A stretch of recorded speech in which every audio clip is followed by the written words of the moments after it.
The health sector was allocated Ugandan shillings 5.8 trillion, representing 8% of the national budget. Now the civil society organizations have welcomed the increase in Uganda's national budget to Ugandan shillings 72.13 trillions for the financial year 2025-2026. Medicines and health supplies also got a boost of 800 billion Uganda shillings from 700 billion, an increment of 100 billion Uganda shillings. Primary health care grants for supporting lower health centers, rose to Uganda shilling 300 billion from 250 billion.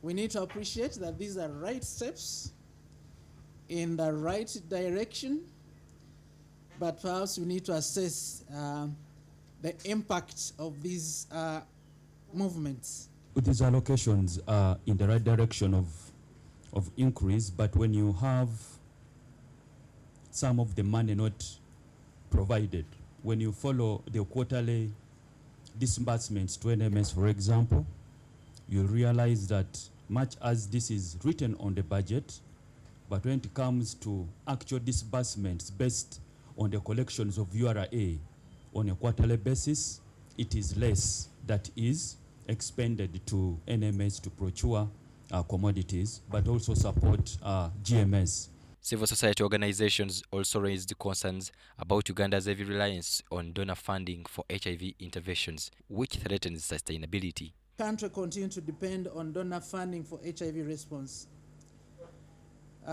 Government has allocated 187.4 billion Uganda shillings towards HIV response, and 86% of this will be provided by the donors. Uganda is going to provide only 14% of the 187.4 billion that has been allocated for HIV response and other related conditions.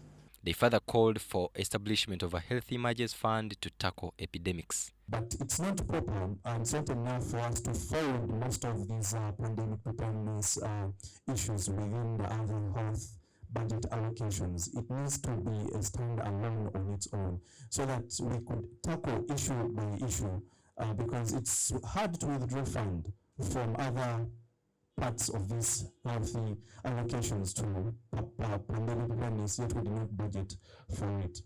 Civil society organizations purpose urgent steps including fast-tracking the National Health Insurance Scheme, engaging the private sector to co-finance public health priorities, finalizing health integration guidelines, and exploring date swaps to manage national